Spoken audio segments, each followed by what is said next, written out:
लोकसभा चुनाव में बसपा को मिली करारी शिकस्त के बाद पार्टी में लगातार घमासान मचा हुआ है।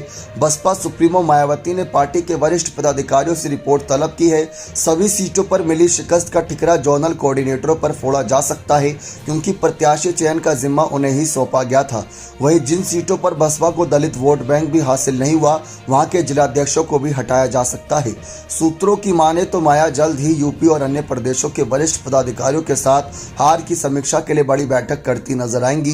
बता दें कि बहुजन समाज पार्टी को लोकसभा चुनाव में यूपी की 14 सीटों पर 50,000 से भी कम वोट मिले हैं, जो कि बहुत बड़ा एक सवाल है कि बसपा का इतना बड़ा जनाधार क्यों खिसका तो क्या कारण है। जिसमें अगर हम आपको बताएं तो महाराजगंज, वाराणसी, केसरगंज, कानपुर, देवरिया, डुमरियागंज, इलाहाबाद, फैजाबाद, अमेठी, बाराबंकी जैसी सीटें, रायबरेली और नगीना भी शामिल है। इन सीटों पर बसपा प्रत्याशी को दलित वोटरों ने भी पूरी तरह नकार दिया। अब इसकी वजह तलाशने की कोशिश की जा रही है। पार्टी सूत्रों की माने तो नेशनल कोऑर्डिनेटर आकाश आनंद की भी दोबारा वापसी हो सकती है, ताकि आजाद समाज पार्टी की ओर दलित युवाओं के झुकाव को रोका जा सके। आकाश ने अपनी चुनावी जनसभाओं में अपने तेवरों से युवाओं को खासा आकर्षित किया था।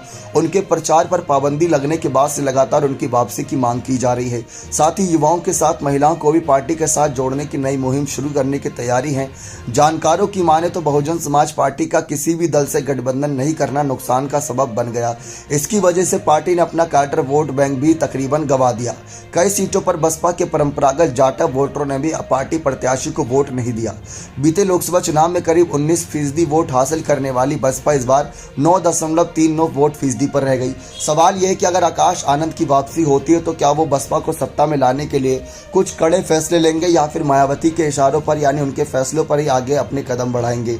दूसरी तरफ विपक्ष को यानी कि शिवपाल यादव हो गए या कोई और बड़े नेता, उनको मौका मिल गया ये कहने का कि जो बहुजन समाज पार्टी की रणनीतियां हैं वो जनता जान चुकी है कि भाजपा के साथ मिलकर वो आंतरिक तौर पर काम कर रही है। इसलिए इस बार जनता ने भाजपा को भी ठुकराया और बसपा को भी यहाँ पर पूरी तरीके से नकार दिया। तो क्या आप शिवपाल की बात से सहमत हैं, या आपको लगता है कि आकाश की वापसी अब होनी चाहिए? तो अपने कमेंट सेक्शन में अवश्य दीजिए। बहुत बहुत धन्यवाद।